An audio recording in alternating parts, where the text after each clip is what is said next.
MP से आया एक चौंका देने वाला मामला। आज तक शायद ऐसा मामला कभी नहीं आया। पहला ही मामला मेरी नज़र में, मैंने तो पहली बार देखा। ये जो एमपी के झांसी से आया है प्रियांशी, 2020 में उसकी शादी हुई थी। उसके बाद में 2 बेटियां होती हैं, एक बेटी 3.5 साल की, एक बेटी 2-2.5 साल की बेटी। नवरात्रि चल रही है फ्रेंड्स, और बहुत सारे महिलाएं हैं, पुरुष हैं, बच्चे हैं, इंतजार करते हैं नवरात्रि का कि नवरात्रि पर पूजन करना है, व्रत करना है। ऐसा ही प्रियांशी के जीवन में भी था। उनके पति ने बताया कि जो प्रियांशी थी पहले से ही तैयारियां शुरू कर देती थी कि नवरात्रि आने वाली है और मुझे व्रत करना है। यहाँ पर उनके पति ने बताया कि जो घर पर जो दूध आता था उससे जो मलाई बनाकर घर पर ही घी बनाया करती थी पूजा के लिए, ताकि वो 9 दिन तक उस जोत को जला सके। इतना श्रद्धा, इतना विश्वास, इतनी भक्ति। दोनों ही जो पति पत्नी थे, प्रियांशी और उनके जो पति थे, दोनों ही बहुत ही धार्मिक प्रवृत्ति के थे और बहुत ज़्यादा भगवान को, माता रानी को मानने वाले थे। यहाँ पर जैसे ही नवरात्रि प्रारंभ होने वाली थी तो जो प्रियांशी होती है अपने पति से बोलती है कि देखो नवरात्रि आने वाली है और पूजा का सामान ले आना। उसने एक कमरे की सफाई कर दी। सफाई करने के बाद में उस कमरे को अच्छे से सजा दिया और उनके जो पति होते हैं वो उस पूजा का सारी सामग्री पूजा की घर ले आते हैं नवरात्रि के एक दिन पहले। तभी उसी रात उनके पेट में दर्द होने लगता है।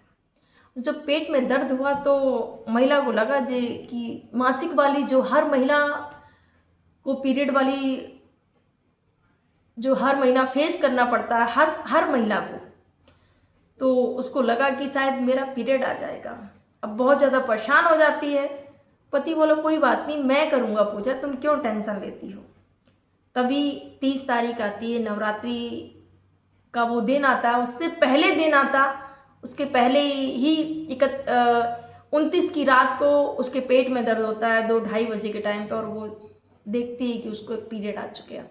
उसी समय से उसका जो मूड होता है बहुत ख़राब हो जाता है और बहुत ज़्यादा टेंशन में आ जाती है। अपने पति से बात करती है, अब मैं पूजा नहीं कर पाऊँगी। कितना बेसब्री से मैं इंतज़ार कर रही थी कि मैं व्रत करूँगी, मैं पूजन करूँगी, और मैं अब नहीं कर पाऊँगी। तो पति बोलता है कि क्यों टेंशन ले रही हो तुम, मैं करूँगा ना, मैं पूजा करूँगा, कोई बात नहीं।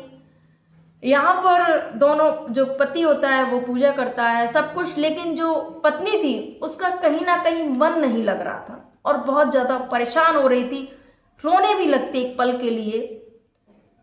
यहाँ पर पति ने समझाया और उसके बाद में पूजन करके वो दुकान पर अपने जो काम करता था उस काम के लिए वो निकल जाता है। अब जब काम के लिए निकल जाता है, यहाँ पर पत्नी रो रही है, परेशान है, दुखी है। पति के समझाने के बावजूद भी उसको कुछ नहीं समझ में आ रहा है। बस उसको एक ही टेंशन है कि मैं पूजा नहीं कर पाई हूँ, मैंने व्रत नहीं कर पाए हैं। यहाँ पर पति को कॉल करती है कि मेरा मन नहीं लग रहा है, मुझे अच्छा नहीं लग रहा है। कुछ देर के लिए पति दुकान से घर आता है, उससे बात करता है और उससे बात करने के बाद में फिर बोलता है कि दुकान पे कोई नहीं है, मैं जा रहा हूँ दुकान पे, और उसको समझाया। उसके बाद में वो दुकान पे चला जाता है दोपहर में। उसके बाद में 5 बजे के बाद में फिर पति के पास में कॉल आता है कि तुम जल्दी से घर आ जाओ और मुझसे बहुत बड़ी गलती हो गई है। अब जैसे ही पति को पता चला कि फोन पहुंचा कि बहुत बड़ी गलती हुई, तो पति तो एकदम से घबरा गया कि आखिर क्या हो गया है। तुरंत घर पे पहुंचता है और बताती है कि उसने विषाक्त पदार्थ का सेवन कर लिया है और उसके वजह से उसकी हालत बिगड़ने लगती है। जैसे ही हालत उसकी बिगड़ती है तुरंत हॉस्पिटल लेके जाता है पति। जैसे ही पहुंचा, पत्नी ने बताया कि मैंने ऐसा ऐसा कर लिया है, तो वो तुरंत हॉस्पिटल लेके जाता है और जैसे ही हॉस्पिटल लेके जाए डॉक्टर तुरंत ट्रीटमेंट चालू कर देते हैं। अब जब ट्रीटमेंट चालू हुआ तो उसकी जो जान होती है वो बच जाती है, हालत में उसकी सुधार हो जाता है। और उसके बाद में दूसरे दिन घर ले आते हैं छुट्टी करके, और उसके बाद में अपने माता पिता से मिलती है। उसने बोला कि मुझे अच्छा नहीं लग रहा था, इस वजह से मैंने किया कि क्यों ऐसा मेरे साथ नहीं होता है, क्यों ऐसा हुआ, ऐसा नहीं होना चाहिए था, मुझे पूजा करनी थी। अब 2 बेटियां सोचिए, पति, पूरा घर परिवार पूरा परेशान हो जाता है उस महिला ने जो कदम उठाया। उसके बाद में जैसे ही 31 तारीख आती है उसकी तबीयत फिर से बिगड़ने लगती है, उसको उल्टी होती है। तुरंत उनके जो पति होते हैं हॉस्पिटल ले जाते हैं। अब जब हॉस्पिटल ले जाते हैं कुछ देर तक उसको बोतल, उसको दवाइयाँ दी जाती हैं, इंजेक्शन दिए जाते हैं। फिर बोलती है कि मुझे ना जूस पीने का मन है, मौसम्मी का जूस पीना है, तुम ले आओ, खुद भी पी लो, तुमने भी कुछ नहीं खाया पिया है, व्रत है तुम्हारा। तो पति जूस लेने के लिए चला जाता है। उसी दौरान जो डॉक्टर होते हैं, दवाई तो चल ही रही थी, तभी पति जैसे ही आता है कि ऑक्सीजन लगी हुई है, और उसके बाद में कुछ देर बाद ही पत्नी के प्राण पखेरु उड़ जाते हैं। फ्रेंड्स, ये जो घटना है काफ़ी चौंका देने वाली है। सोचिएगा, 2 मासूम बच्चियां हैं, दोनों बेटियां, एक 3.5 साल की, एक 2.5 साल की, दोनों बच्चियां, और पति का रो रो के बुरा हाल है कि इस वजह से मेरी पत्नी ने ये जो कांड किया है, ये जो मामला आया है, सच में चौंकाने वाला है। क्योंकि ऐसा कभी भी पहले इतनी सारी न्यूज़ें आई हैं लेकिन ऐसा कभी नहीं हुआ है। फ्रेंड्स, जो वहाँ की ऑफिसर हैं उन्होंने कहा है कि अब जो भी मामला है पोस्टमार्टम रिपोर्ट के बाद में ही पता चलेगा आखिर सच्चाई क्या है क्या नहीं है। लेकिन पति ने जो बताया वो यही है कि इस वजह से वो परेशान थी, डिप्रेशन में आ गई थी पीरियड की वजह से, क्योंकि वो पूजा नहीं कर पाई, और इस वजह से उसने विषाक्त पदार्थ का सेवन कर लिया। फ्रेंड्स, महिला, जो लोग पीरियड को आज भी कहीं ना कहीं बोलते हैं कि बहुत ज़्यादा उस हे दृष्टि से देखते हैं कि अरे पीरियड आ गया है, वो ये नहीं छू सकती है, वो नहीं छू सकती है, वो ये नहीं कर सकती है, वो नहीं कर सकती है। बहुत सारी भ्रांतियां हैं। एक चीज बताइए, पीरियड से ही एक स्त्री माँ बनती है, संतान की उत्पत्ति इसी से ही होती है, फिर आप इसको ही इतनी घृणा की दृष्टि से क्यों देखते हैं? बहुत सारी जगह पर आपने देखा होगा कि जब बेटी का पहला मासिक आता है तो उस समय उसको सेलिब्रेट करते हैं, वो उसको फंक्शन मनाते हैं, बहुत अच्छे से सेलिब्रेट करते हैं उसको कि मेरी बेटी का पहला मासिक आया हुआ है, खुशी मनाते हैं।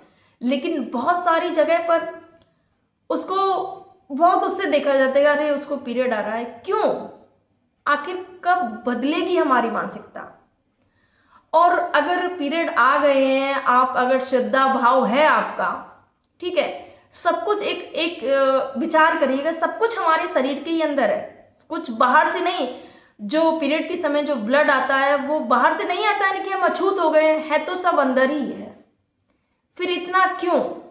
और ये लोगों की मानसिकता है, बस बना ली है मानसिकता कि नहीं हम ये नहीं कर सकते हैं, हम वो नहीं कर सकते हैं। अगर आप चलो नहीं कर सकती हैं, आप पूजा नहीं करनी थी, अगर आपको व्रत रखना था, भगवान श्रद्धा और भाव के भूखे हैं, ठीक है, उस श्रद्धा में तो आपकी कमी नहीं आ जाएगी। आप जिस भाव से माँ को मानते हैं, ऐसा नहीं कि आप पीरियड आ गया तो भगवान का नाम नहीं ले सकते हैं। क्यों नहीं ले सकते हैं? ले सकते हैं आप। भगवान श्रद्धा और भाव के भूखे होते हैं। लेकिन इस महिला को पता नहीं क्या सूझा कि पीरियड की वजह से पूजा नहीं कर पाऊंगी, इतना डिप्रेशन का शिकार हो गए। मुझे लगता है कि अगर और किसी से भी इसकी बात की जाती और किसी से चर्चा की जाती, शायद ये महिला ऐसा कदम नहीं उठाती। फ्रेंड्स, बहुत सी महिलाएं ऐसी होती हैं जो बिना सोचे समझे, सोचिएगा, अगर उस महिला ने अपनी दोनों छोटी छोटी बच्चियों के बारे में नहीं सोचा कि मेरे ना रहने के बाद में इन बच्चियों का क्या होगा, पूजा नहीं कर पाई वो बात अलग हो गई, लेकिन अपने परिवार के बारे में, अपनी बच्चियों के बारे में इतना भी भक्ति भाव में क्या बह जाना जो अपने परिवार की ओर नहीं देखना, उन बच्चियों की ओर नहीं देखना। उसके घर में खुद छोटी छोटी नन्ही 2 माताएं, वो खुद बच्चियां देवी स्वरूपा थी,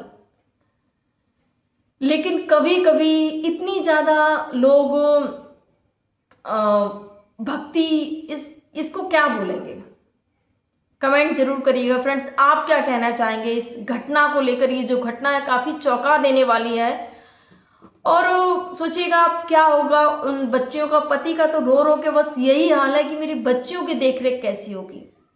एक घर, एक परिवार जो कि बड़े खुशी से रहता था, वो उजड़ गया है बस एक सोच की वजह से। बस इस महिला ने सोच ही तो बना ली कि मैं पूजा नहीं कर पाऊंगी। अरे नहीं पूजा कर पाओगी तो क्या हो गया, आप माता जी का नाम अपने मन से तो ले ही सकती हैं ना। आप व्रत तो कर ही सकती थी, नहीं आपको छू सकती तो कोई बात नहीं, लेकिन ऐसी मानसिकता बना ली कि अपने घर और परिवार अपने आप को ही खत्म कर लिया। आप क्या कहना चाहें कमेंट जरूर करिएगा। आप सभी को मेरा प्रणाम। जय हिंद, जय भारत।